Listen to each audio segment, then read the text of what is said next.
This is from Mondaweiss. In Gaza, all eyes are on Lebanon. People in Gaza hoped that an expansion of the Lebanese front would ease pressure on Gaza. Instead, Israel has escalated its massacres while global attention is elsewhere. They still hope the resistance in Lebanon will make Israel pay. A day after the start of the genocide in Gaza, on October 7th of last year, the First Arab Front of Solidarity aimed at ending the genocide was formed in Lebanon, and Hezbollah announced that it would fight Israel from the north until the war on Gaza ended. For an entire year, the resistance in Lebanon never let up in maintaining its support front, as its Secretary General Hassan Nasrallah called it. The reaction of the Palestinians of Gaza to Hezbollah's intention to continue fighting alongside the Palestinians was hopeful. They believed that increased military pressure on Israel from the north would force it to divide up its forces and lessen the pressure on Gaza. But, contrary to this belief, expanding the war in Lebanon has now been met with an expansion of the pace of massacres in Gaza as well. Now, Israel's conduct in Lebanon is repeating a pattern that all Gazans recognize. The Israeli army intensified its military strikes in southern Lebanon and parts of Beirut, sending evacuation orders to Lebanese residents in the south, as close to 500 people were killed in a single day. The parallels with last year's horrors were not lost on the Palestinians in Gaza as they observed the evacuation orders. On social media platforms, Gazans wrote that Lebanon and Gaza were now facing the same enemy and bleeding the same blood. What is happening in Lebanon is what is happening in Gaza, says Khalid Salama, 33, from a tent encampment in Khan Yunis. Genocide and forced displacement are taking place in Gaza and Lebanon. The Zionists want to annihilate all Palestinians, as well as those who stand with them and support them. Many in Gaza are now convinced that Israel wants to expand the circle of genocide to include non-Palestinians. Since the news began to come in from Lebanon, accompanied by the familiar scenes of bombing, displacement, and large numbers of people martyred in a single day, Gazans confirmed what they already knew, that Israel wants nothing but destruction, death, and genocide for everyone around it. Racist. We saw how ambulances were bombed in Lebanon, how entire families were killed in a single raid, and we saw the screams from the rubble.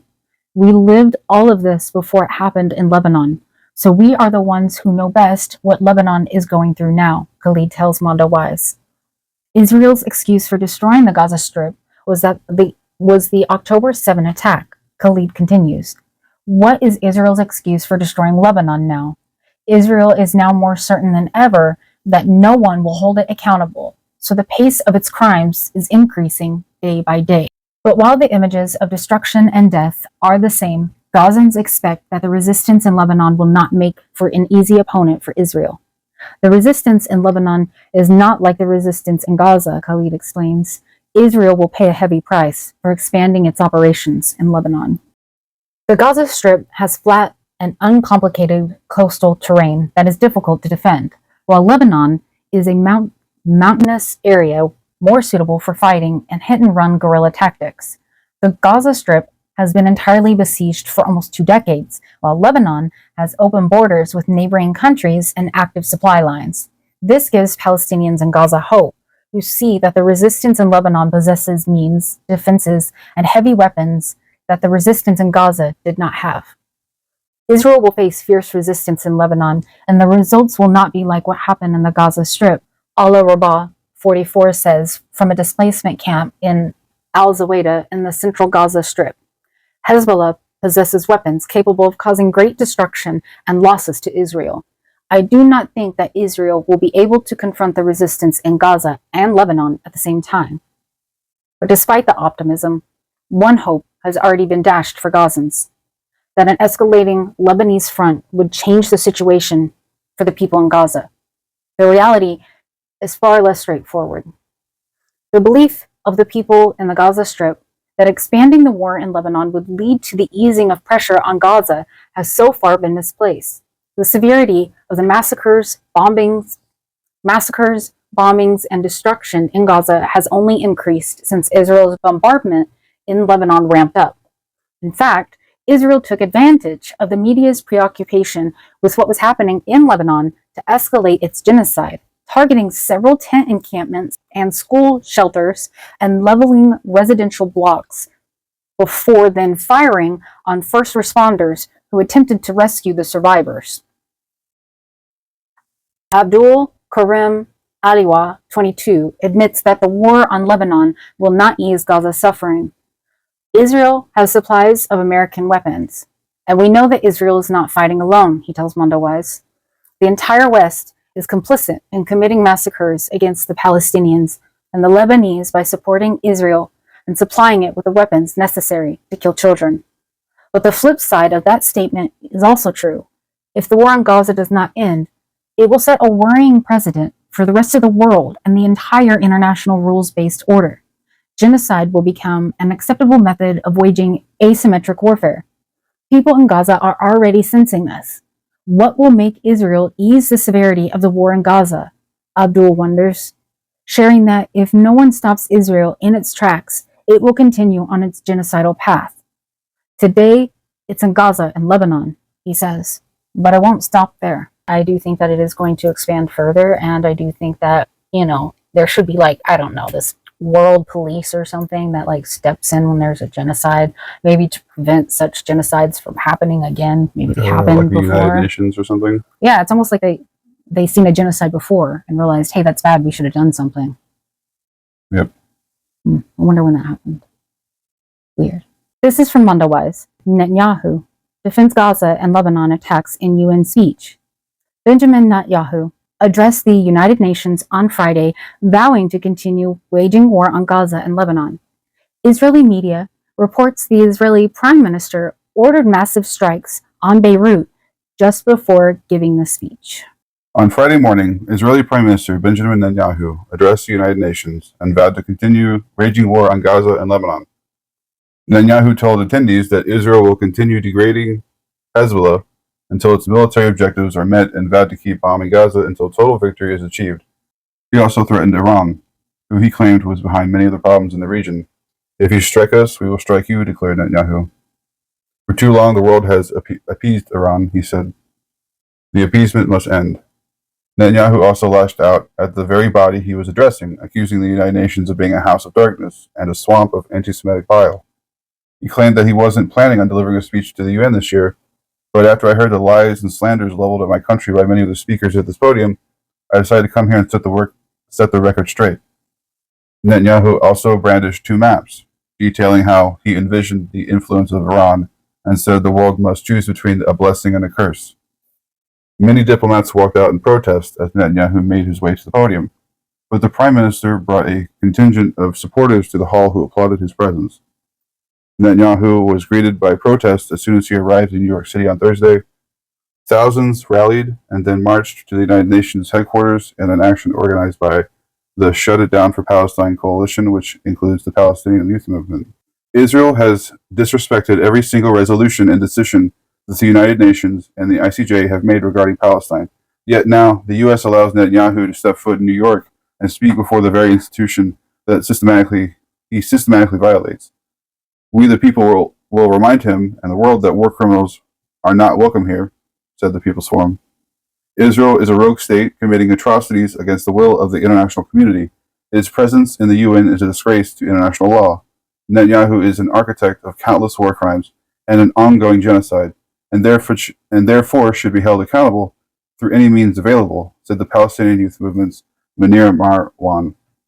25 protesters were arrested for blocking the route of Netanyahu's motorcade, including actor Rowan Blanchard.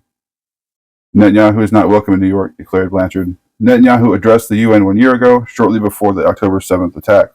During that speech, he claimed that peace was about to move through the Middle East as a result of a historic agreement that Israel was about to sign with Saudi Arabia.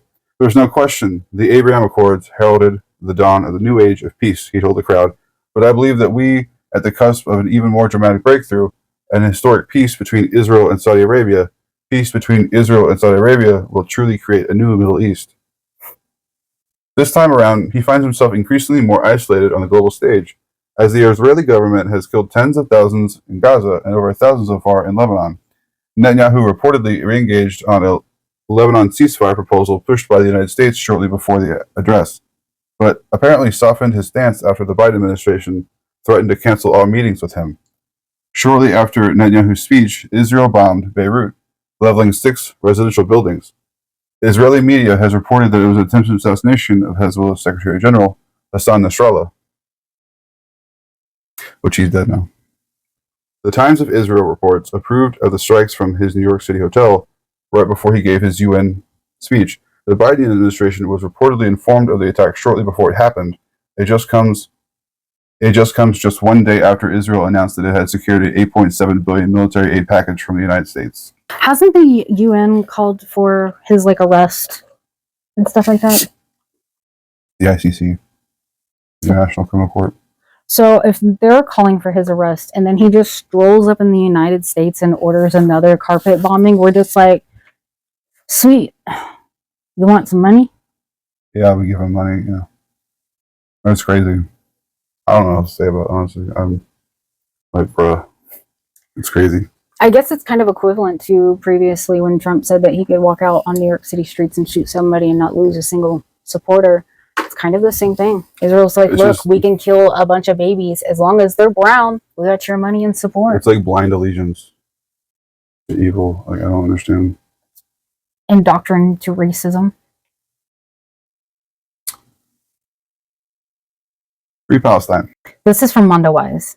Biden would rather defend Israeli impunity than stop a regional war. As Israel intensified its deadly attacks on Lebanon, the U.S. moved more troops to the Middle East. The move shows Joe Biden's priority is not to avoid escalation, but to ensure that Israel has full impunity. Hang on, I just want to throw one thing out there. The move shows the Biden-Harris administration's priority is not to avoid escalation, but to ensure that Israel has full impunity. Yeah, she was speaking where she's not speaking now. Yeah, I just wanted to throw out there that this isn't just, it's not like he's doing it and then when she gets into office, if she gets into office, that she's going to stop it. She's going to continue it. She's already said so. So if anything, I'd be in there like, you're wrecking my fucking chances, dude. As Israel was intensifying its daily attacks on Lebanon, the United States decided to move more troops to the Middle East. The number of soldiers was not announced, but the force was said to be small. The stated purpose was to protect Americans stationed in the region, but the more likely reason was to send a message to Iran and other allies of Hezbollah that the United States would protect Israel in the event of escalation, regardless of who was responsible for that escalation. U.S. President Joe Biden might hope that such a message would deter escalation, but his decision to communicate it by increasing the U.S. military presence rather than acting to restrain Israel demonstrates that, just as with Gaza, Biden's priority is not to avoid escalation, but to ensure that Israel has full impunity to act as it wants. In fact, this response plays right into the tactics Israel is pursuing in its attacks on Lebanon. The Israeli right doesn't have a real strategy, but it has a long clung to an ideological belief that Israel should throw off the restraints placed on it by the United States and Europe and fully exercise its military might to utterly destroy its enemies. This is what has played out in Gaza since last October. The genocidal campaign is meant not to destroy Hamas, but rather to destroy the Palestinian national movement. That's why it was inevitable that the genocide would expand to the West Bank, despite the fact that there were virtually no Palestinian actions there in response to the horror in Gaza. The Israeli right believes it must decisively defeat Iran, not merely deter it. Israel's provocative actions, such as its bombing of the Iranian embassy in Syria and assassinating Hamas leader Ismail Haniyeh in Tehran, were meant to force a response from Iran that it would escalate regional tensions. Iran didn't take the bait, despite the fact that its lack of response to Israel's activity invites more and greater provocative Israeli actions. The latest Israeli escalation indicates that Israel is making good on its promise to shift its attention from Gaza to Lebanon. That won't mean that the slaughter in Gaza will stop, but it will mean that Israel will focus its forces more in the north once it feels it is ready to engage Hezbollah on the ground, and eventually its current activities are an attempt at paving the path forward. Both Israeli and American military leaders are less enthusiastic about escalation with Lebanon. While Hezbollah has upgraded its own technological and missile capabilities considerably since 2006, Israel still holds massive advantages in those categories. Hezbollah is limited in its ability to shield its territory, and therefore the civilians of Lebanon, from Israeli attacks. Israel has a far greater ability to intercept Hezbollah missiles and drones. Hezbollah can thwart this only by launching a massive attack, overwhelming Israel's defenses, and that is not a sustainable tactic. But on the ground, the situation changes. Israel learned how difficult it is to fight Hezbollah on the ground during its occupation of southern Lebanon, which ended in 1999. The lesson was reinforced in the war of 2006. In both cases, Lebanon suffered enormous harm, but Hezbollah was able to withstand Israel's offensive and drive the Israelis back. Many Israelis remember that. The current government understands it, but sees fighting Hezbollah as part of engaging Iran, which would mean bringing in the U.S. All of Israel's strategy comes back to finding a way to create a regional confrontation with Iran that includes the United States. Iran has been an obsession for Israeli Prime Minister Benjamin Netanyahu from his earliest days in the public eye. Few in Israel disagree with that obsession, but past governments had significant internal dissent from the idea of provoking a conflict with the Islamic Republic. This government is much more willing to take bold steps to provoke that confrontation. Worse, successive American administrations have raised Israeli hopes that they can get the support from Washington that they would need to effectively fight Iran. Both Donald Trump and Joe Biden have departed radically from the ideas of the past when Iran was seen as a player that could be engaged or contained. Barack Obama's nuclear deal with Iran was not an end in itself, but an attempt to shift the strategy of confrontation with Iran to a long-term project where Iran was not only engaged, but eventually brought into a regional circle of cooperation. That would have taken many years, but it's the right idea, and it appealed to moderate mainstream sentiments in Iran, sentiments that are very much still alive there today. Hopes for restoring regional diplomacy have been renewed by the election in Iran of President Massoud. In his trip to the United Nations General Assembly this week, Massoud used his entourage to send a message to conciliation to Western powers. His party was notable for the orientation of its figures that it made it up. They included former Iranian Foreign Minister Javad Zarif, a special advisor to Massoud, as well as current Foreign Minister Abbas and Deputy Foreign Minister Majid Ravanchi, both of whom were key aides to Zarif during the nuclear talks a decade ago. Massoud reiterated Iran's willingness to re-enter the nuclear deal if the Western powers would reciprocate, and also said, "We're willing to put all of our weapons aside so long as Israel will do the same," echoing Iran's long-stated position. Massoud was making it clear that there was a real opportunity to work to begin on building a new status quo in the Middle East. Of course, any such grand vision would take decades to realize, but the building blocks are there for a foundation of a different future. It's an opportunity the Israeli government fears, and the United States seems intent on refusing. During Obama's second term, he had to overcome not only Israeli but also Saudi fury at the prospect of an agreement with Iran. While Saudi Arabia didn't agitate as publicly and dramatically as Netanyahu did against the deal, they were quite clear in their objections to it. But now, faced with the very real prospect of a regional war, we have seen Saudi Arabia work to reestablish communications with Iran. Since then, economic ties between the two enemies have begun to bud. Massoud last week talked about visiting Riyadh. Saudi Arabia is not by any means committed to this course of peaceful action. It is hedging its bets, expanding rapprochement with Iran while continuing to pursue a massive weapons and offensive agreement with Washington. But Saudi Arabia has been staring at the possibility of a disastrous regional war for nearly a year now, and they know they don't want it to happen. That is a sharp difference from the regional playing field Obama faced. But neither Biden nor Kamala Harris has given any indication that they see these openings for diplomacy, let alone any sign that they're inclined to pursue it. Certainly, Donald Trump's violent history with Iran preludes any hope that he would pursue diplomacy if elected. That is not to say that the Biden administration wants a regional war. Such a war is in no one's interest, including Israel's, despite the current Israeli government failing to understand that basic truth. But returning to a recurring theme over the past year, Biden and Harris are unwilling to do what it takes to pursue that course. It begins, of course, with ending Israel's genocide in Gaza.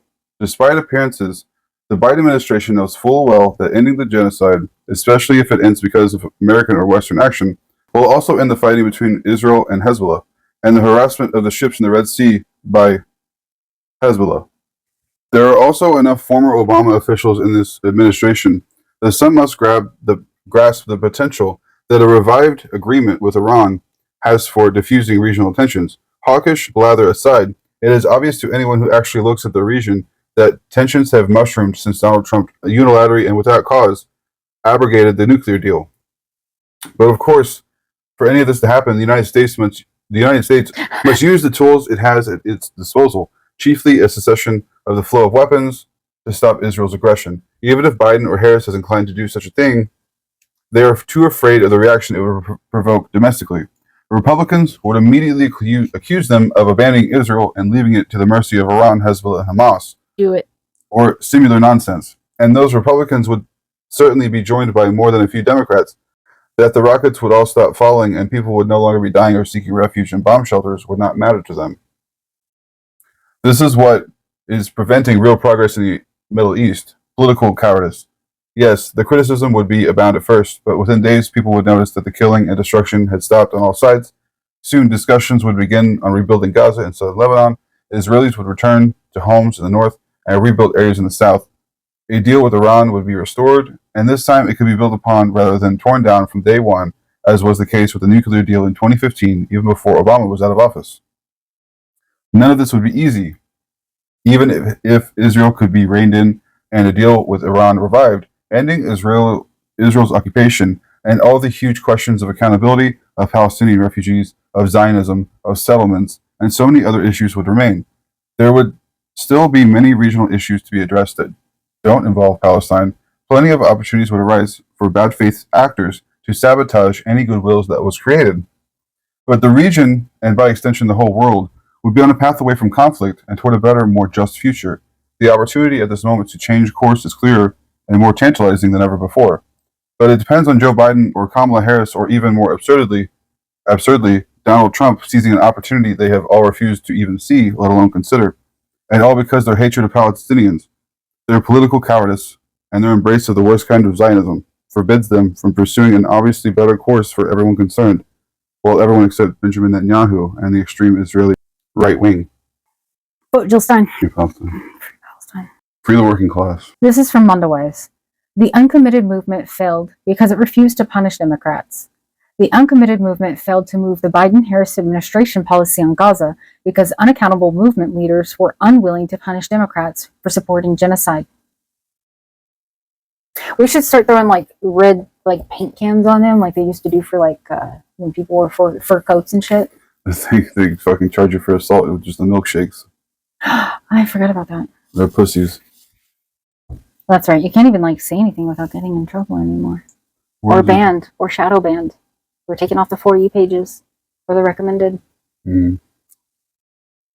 On February 27th, 2024, anti-war activists across the country watched in shock as over 100,000 Democratic voters cast uncommitted ballots in the Michigan presidential primary.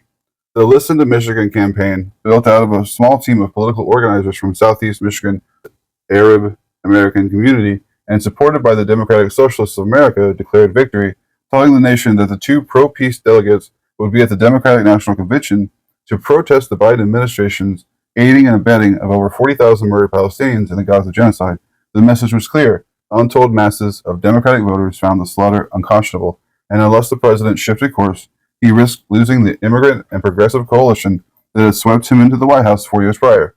Former Congressmember Andy Levin said, "I don't see how he wins re-election without winning Michigan, and I don't see how he wins Michigan without changing course."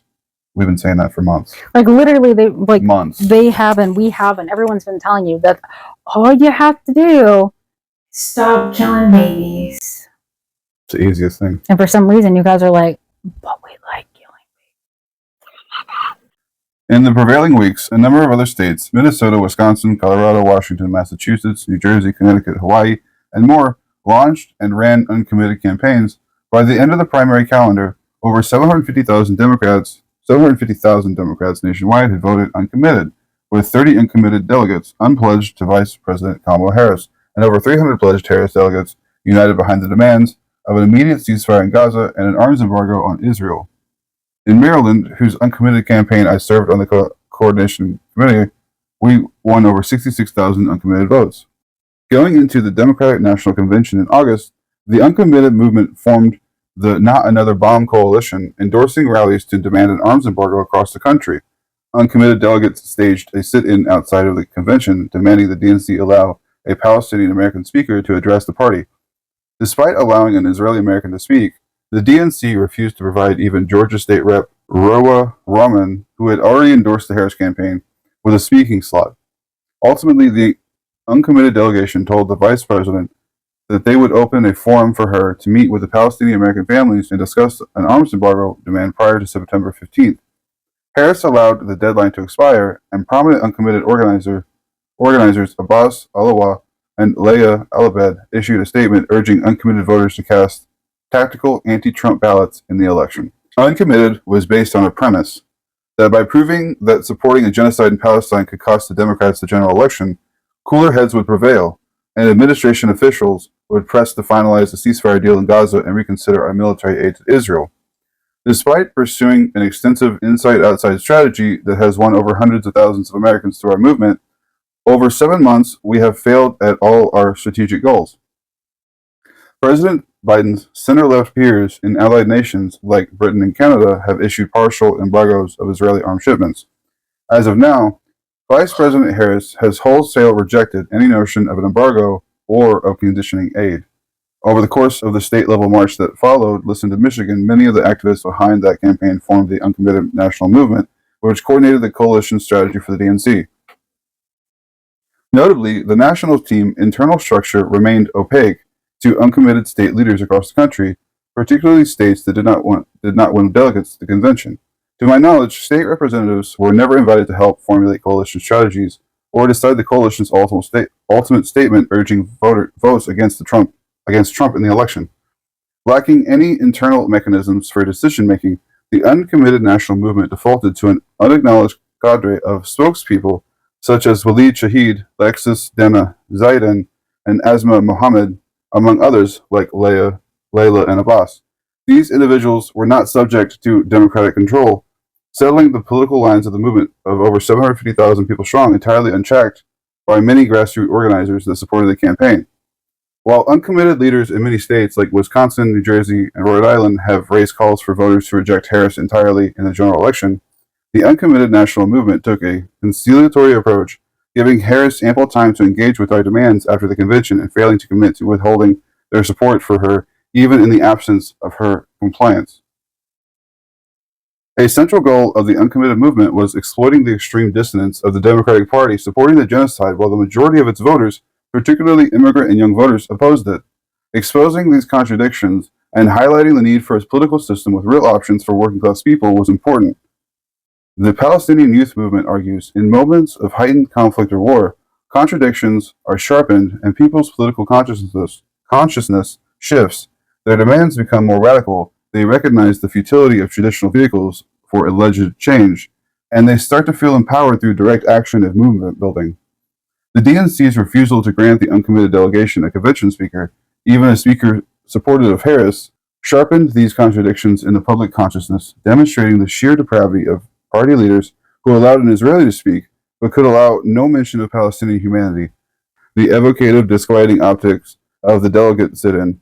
Hundreds of supporters kneeling to candlelight outside the convention hall, begging the vice president for an audience, further sharpened these contradictions, highlighting how little we were asking for. However, in its post-convention statement, the uncommitted national movement stopped short of a further sharpening of these contradictions, a public break with her campaign entirely.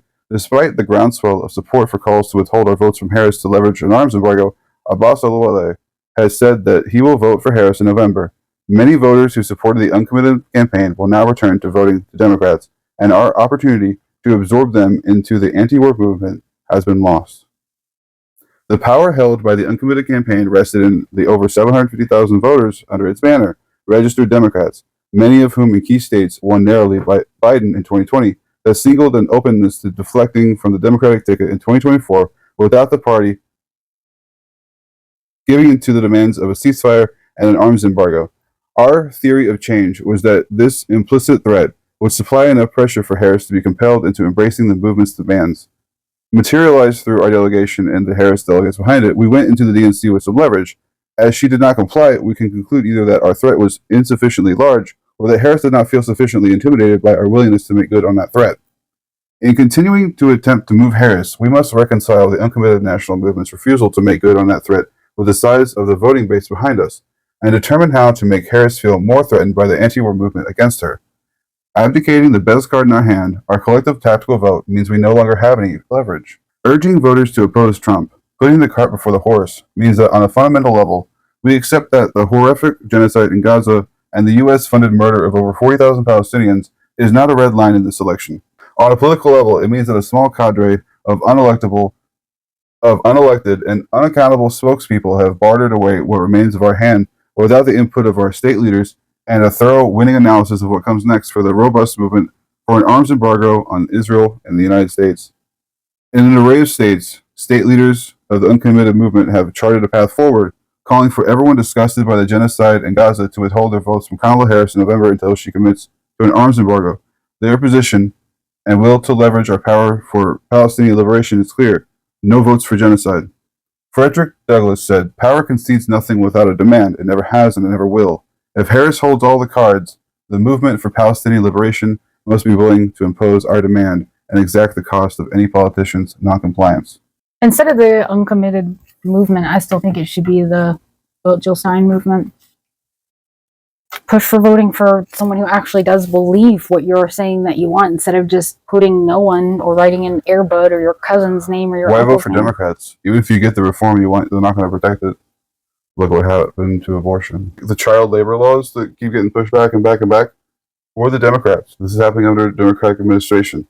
Where's the protection for the reforms that we fought for? So why would we vote for you? Why would we believe you that you're going to do anything? Because you're going to do anything, you're not going to you're not going to protect the damn thing anyway. You guys suck. This is from Vox. Kamala Harris's new problem at the border. Border crossings are down and enforcement is up. But what about progressive goals? Keep kids in cages. Keep kids in cages. It's been one of the most obvious changes since Kamala Harris became the Democratic presidential nominee. Tougher talk on the border, an emphasis on enforcement and prosecuting traffickers, and renewed support for a bipartisan bill that would keep building the wall and hire more Border Patrol agents. Her convention speech and the first debate performance backed that up. And for the most part, her party's left flank fell in line. The imperative to beat Donald Trump was just too strong. Vote blue no matter who. But that balance is being tested. The vice president made her first visit to the southern border on Friday, heading to the small town of Douglas, Arizona. And some cracks are becoming more obvious among progressive activists who worry that Harris is too comfortably embracing the hawkish bipartisan border bill and not doing enough for pro-immigrant policies. Progressives are caught between two maximums. They can't give too much ground on their preferred policies, but they're wary of hurting Harris's campaign, in turn helping the anti-immigrant fanatic that is Donald Trump. That first priority was dominant once Harris was nominated, but now some activists worry that they're giving up too much in the name of political expediency. There's a real tension that exists in our movement right now. Vanessa Cardenas, a longtime strategist and executive director of the pro-immigrant America's Voice group, told me we are concerned about the emphasis on the border, but we also understand that Kamala Harris is our best conduit to move things ahead towards the goal that we all want. Y'all, she's a cop. She doesn't want immigrants. Are you crazy? Unless she can put them in jail. Do not come. So as Harris speaks about American sovereignty, hiring more border agents, and rolling out more fentanyl detection machines, old questions are resurfacing. Will she also embrace the growing calls for openness to immigration, for expanded asylum protections and legal pathways? And will she recommit to passing some immigration reform for those already living here? Her campaign at least says that they point to comments supporting legal immigration, protecting our dreamers, and creating pathways for people to earn citizenship from this month. But advocates want to hear more. For a while, these pro-immigrant comments tended to come as an afterthought, after Harris made the forceful case for enforcement and blamed Trump for sabotaging the much-discussed Senate bill. Harris's promise to revive and pass that legislation has long been worrisome to pro-immigrant organizations, so much so that 83 local, state, national, and international groups led by United We Dream and Amnesty International USA sent a letter to President Joe Biden and Vice President Kamala Harris earlier this month, making clear that they would organize against the harmful Senate border bill now and in the future. It is shameful that instead of investing in welcoming the most vulnerable people who seek safety and a better life, and who make our country better by every measure, we'd suggest wasting our resources in ineffectual, inefficient deterrence policies that harm and kill these same people, the letter read. And still, less than a week later, United We Dream's political and electoral arm officially endorsed Harris, saying they'd do everything in our power to keep our people alive and safe so that we can organize for years to come. We will continue to push for immigration policies that center the lives and well-being of all immigrants. Bruna Solod, the senior political director of United We Dream Action, said in that endorsement. We choose Harris as our next organizing target and are ready to hold her accountable these next 4 years. At the same, some groups are hoping that Harris's more hardline stance is temporary, rhetoric needed in changing times, and that she'll end up being more liberal as president. You can push your left, guys. People go further right once they're in office, not further left. We all know and trust Harris to make the right decisions when she's in office. Carrie Talbot, the executive director of the Liberal Immigration Hub Group, told Axios earlier this month. They're also skeptical that the border bill Harris is touting will ever, in current form, become law. I don't think this bill will ever come up again, as is, Talbot said. Some progressives on the Hill feel the same way. When we are in the majority in the House and hopefully keep the Senate and keep the White House, we can scratch that Senate bill and actually create a Democratic bill that addresses the root causes at the border and that really focuses on humanitarian relief and actual solutions. Illinois Democratic Representative Delia Ramirez told me. But we will be in a different circumstance come January. For now, the truth still seems to be holding, at least mostly. Criticism remains measured. Advocates acknowledge that a visit to the border will likely focus on just that, but they hope she speaks more specifically moving forward. We want to see a presidency that makes clear that we need to build from day one, through congressional and administrative and executive power, a modern, secure, and orderly and fair immigration system so people actually have lawful pathways. That will reduce unauthorized migration because that is what the evidence shows will actually work, said Todd Schultz, the president of the Criminal and Immigrant Justice Group FWD.US.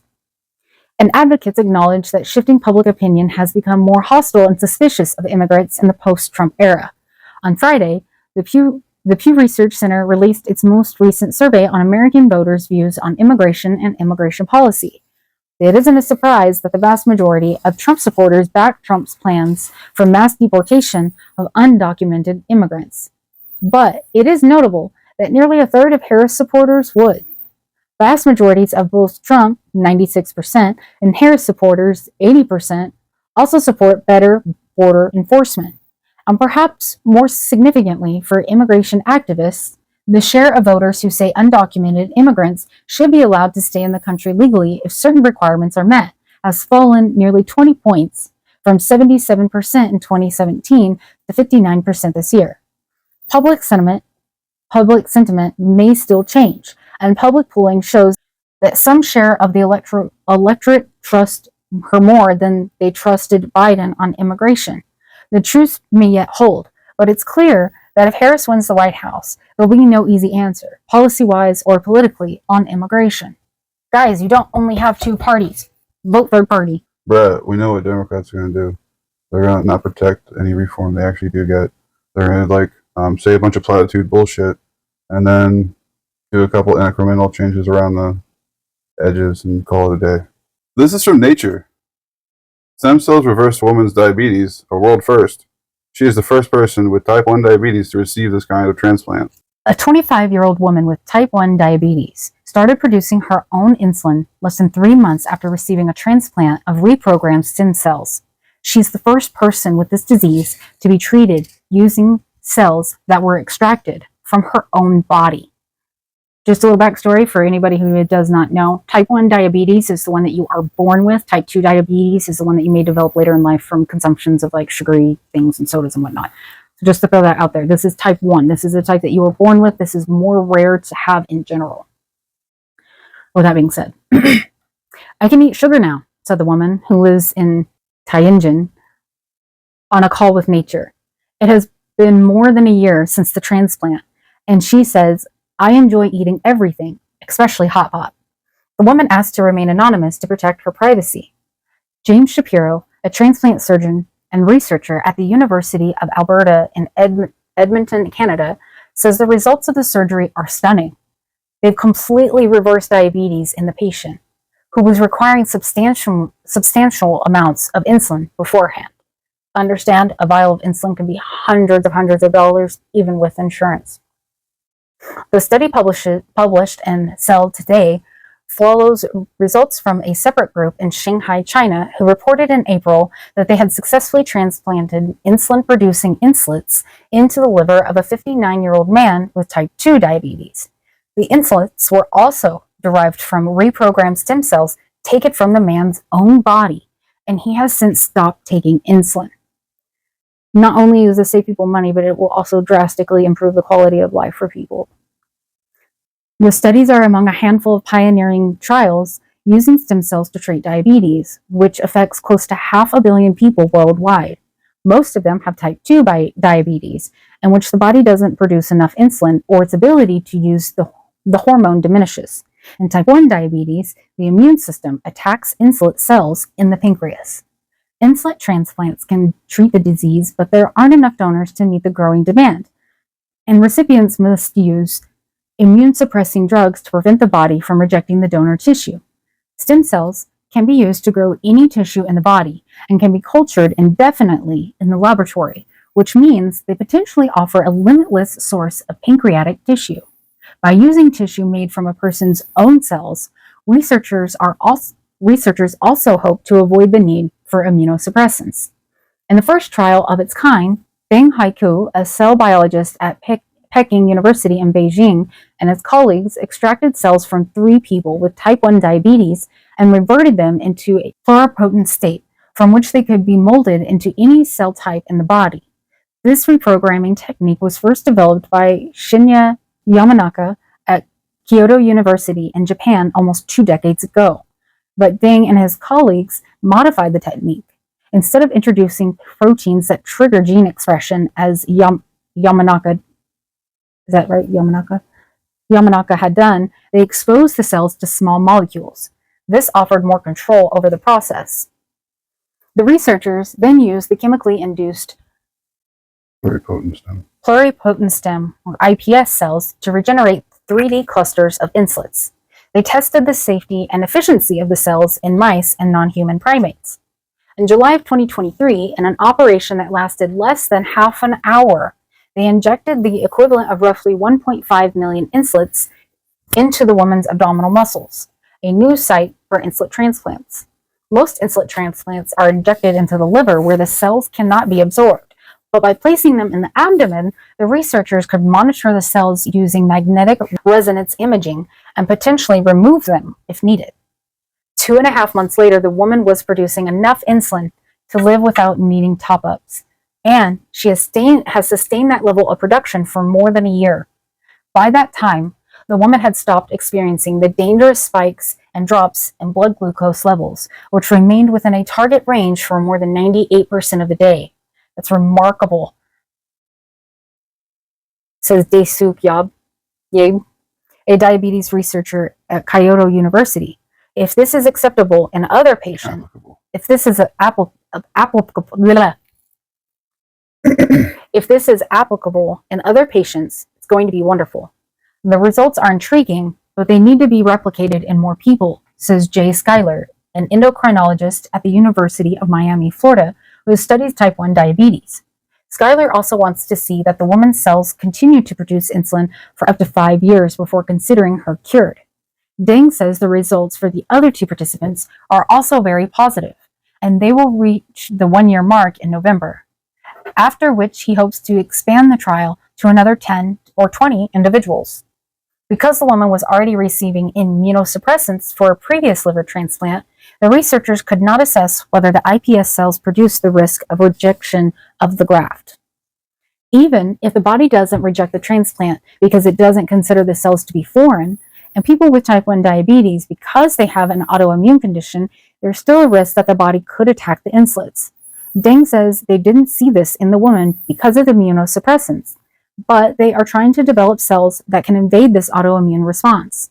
Transplants using the recipient's own cells have advantages, but the procedures are difficult to scale up and commercialize, says researchers. Several groups have started trials of inslet cells created using donor stem cells. Preliminary results for one trial, led by Vertex Pharmaceuticals in Boston, Massachusetts, were reported in June. A dozen participants with type 1 diabetes received insulins derived from donated embryonic stem cells that were injected into the liver. They were all treated with immunosuppressants. 3 months after the transplant, all participants began producing insulin when glucose was present in their bloodstreams. Some had become insulin independent. Last year, Vertex launched another trial in which insulin cells derived from donated stem cells were placed into a device designed to protect them from immune system attacks. It was transplanted into a person with type 1 diabetes who did not receive immunosuppressants. That trial is ongoing, says Shapiro, who is involved in the study, which aims to enroll 17 individuals.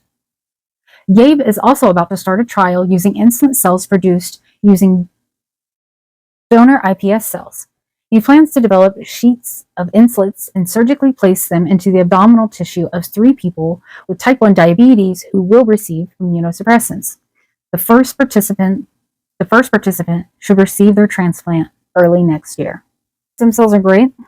This is one of those studies that if you're interested in it with type 1 or type 2 diabetes, it's something you're going to want to follow closely, because it's one of those stories where they have a cure, but it's not going to be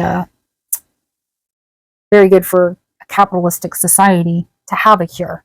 So just keep an eye on it, because other countries acknowledge quality of life over money. So there should be some updates following that. This is from Prism. Rollbacks to child labor protections are on the rise. In January alone, 8 states took new action on rolling back child labor protections by eliminating work hour time limits and minimum age restrictions. Wow, okay. Brian Scanlon dreads any passage of Indiana's House Bill 1093. The new bill would remove provisions that protected children between the ages of 14 and 17 years old who work year-round.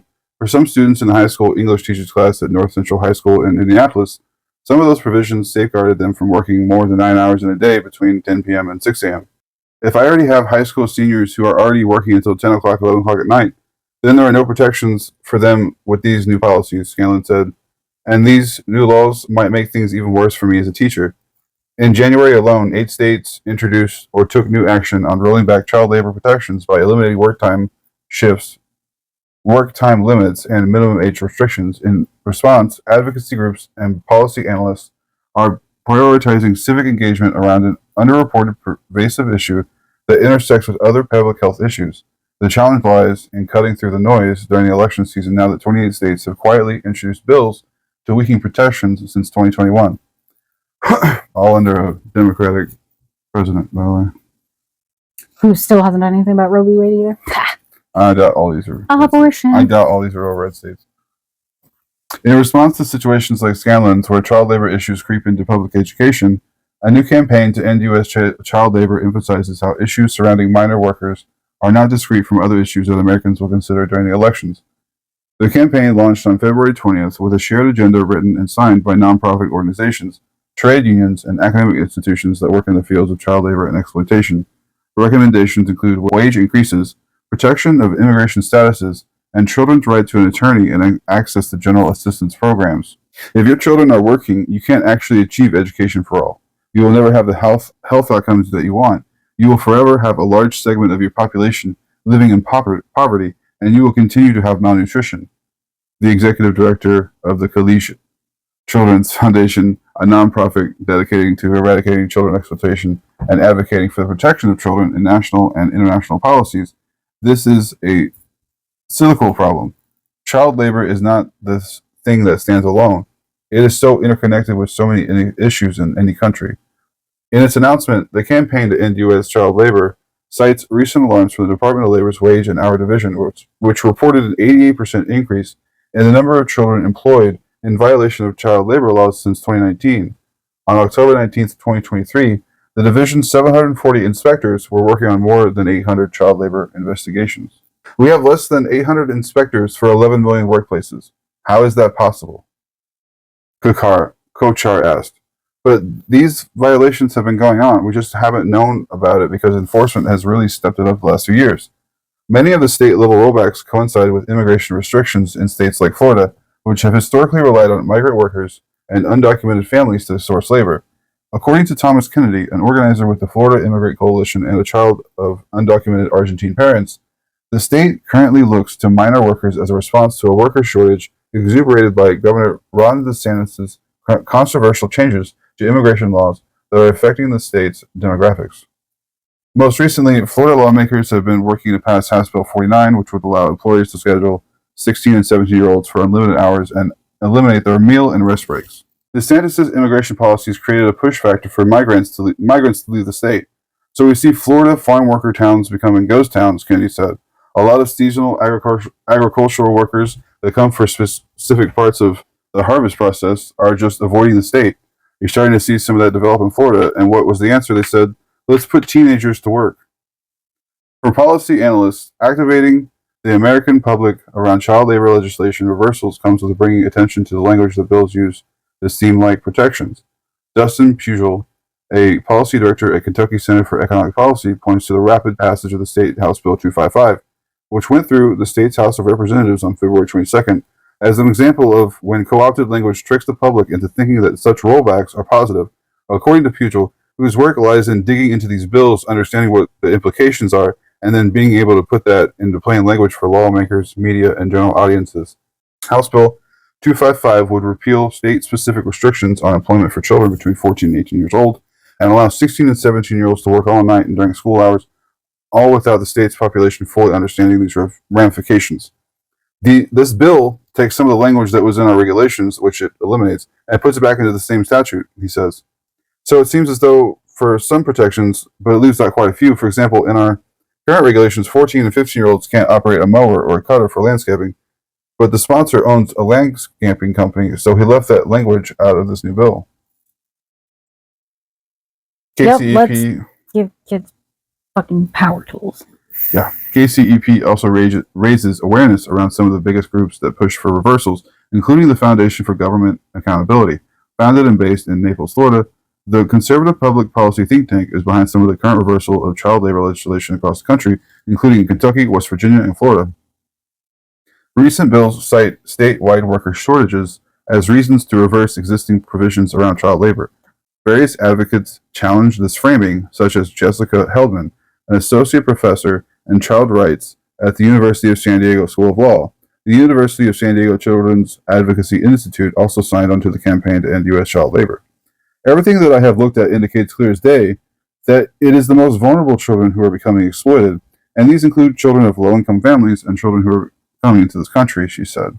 When children come from other countries, they may need to support their sponsors that are housing them and may not have the funds to actually care for them. There's pressure on those children to earn money. They may also have the desire or obligation to support their families back home.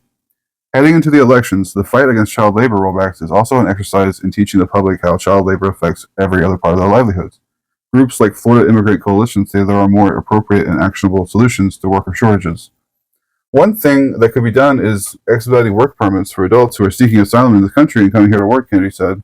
And then, holistically speaking, wages just need to be better. We need to increase wages.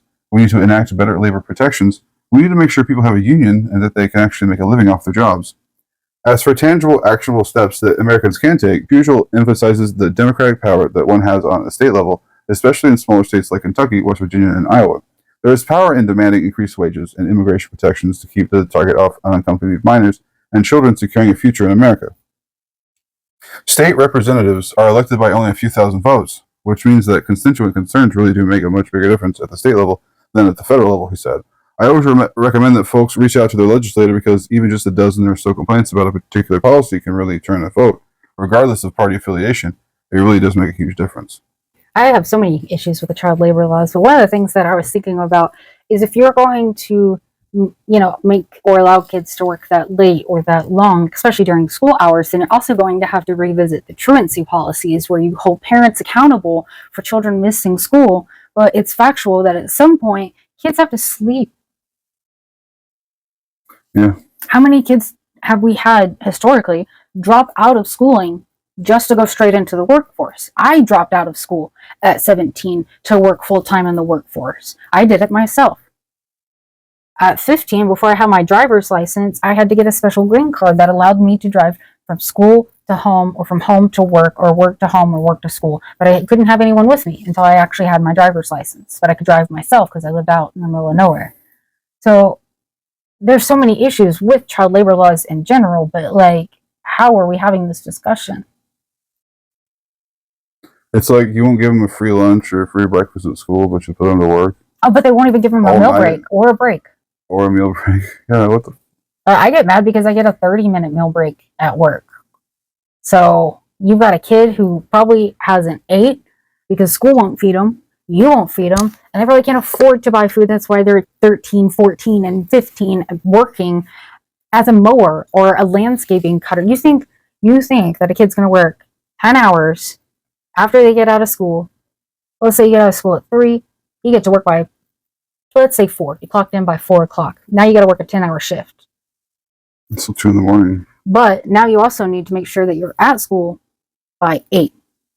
Oh, you also need about an hour to get home. Maybe try to, relax. Probably not going to eat anything. You're too tired. They're getting you ready for the rest of your life.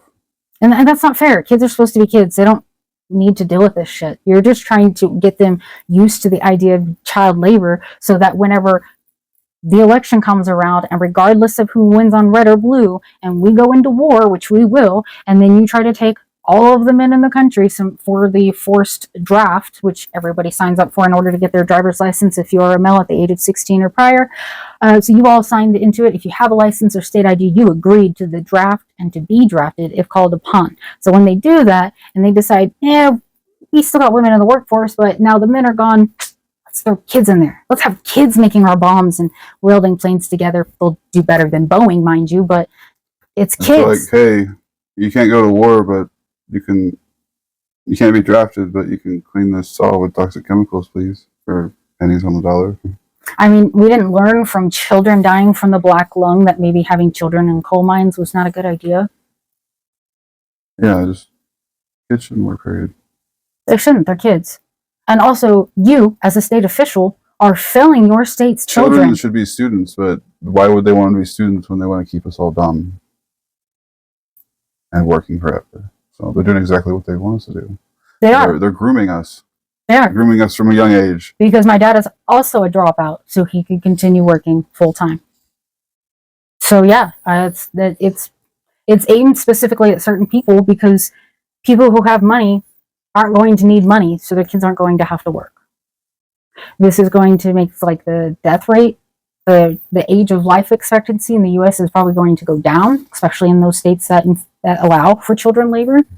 I mean, it's just there's a whole kind of like, what the fuck are we? What are we doing, guys? They can't be drafted, but they're gonna be shot. They don't get a fucking lunch or a fucking breakfast for free at school. They get shot at while they're at school, and before school even ends, they have to try to get to their fucking job. What are we fucking doing? Oh, we also forgot homework. Oh yeah, there's homework in there too. And you better have your homework returned to school the next day, or now you fail that class. So now the 23 hours that you spend grueling between school and work doesn't matter because now you're flunking because you missed one assignment. So you're asking too much of the children, both of America, of Palestine, of everywhere. We need to do better by children. You're supposed to want better for the next generation. I think we forgot about that. I think we all forgot about that. I mean, as a society, I think we should value children and the elderly and like improve their quality of life. We treat them both like shit. So statistically look at. Also, a way to retain and keep people working for you is to be a good boss, to give them lunches and breaks, to pay them a handsome wage that makes it to where they can live their lives without having to get 70 hours from you. Because not if you're just some fucking slumlord. Just like, you know what I mean? Like, for a lot of capitalists, that doesn't make sense. So I mean, if you're talking about like small business owners, maybe. If you expand the quality and the life of your employers, you'll get it back because they will work harder in the less time because they won't feel like they are just drooling and just grueling and just going through the motions to make a paycheck to barely keep their heads above water and still wonder what they're going to do for next lunch, dinner, whatever. Your people are happy and live longer. You have workers that work for you longer that know what they're doing instead of watching little kids get their fingers chopped off or die from chemical burns. You want to keep people down, so you have a workforce of desperate people. Well, what happens when people get really desperate? Almost like That's the when we get French the pitchforks. Revolution. I mean, So, but people are too distracted by fucking, I don't know, like Kardashians or something. I don't. too distracted by the fact that there's a woman running as a presidential candidate that nobody voted to be the person running as a Democratic candidate. And who gives a fuck? She's not much of a step up from Clinton. We had Clinton running too. She wouldn't have been good for the country either. Kamala's not going to do good by the country either. Biden hasn't done good by the country either. Trump isn't going to do good by the country either. JD fucks couches. Let's just leave him out of this. He doesn't need to be involved. He needs to just keep him away from an Ashley's Furniture Outlet. Fine. I'm happy as JD Vance and Ashley Furniture Outlet.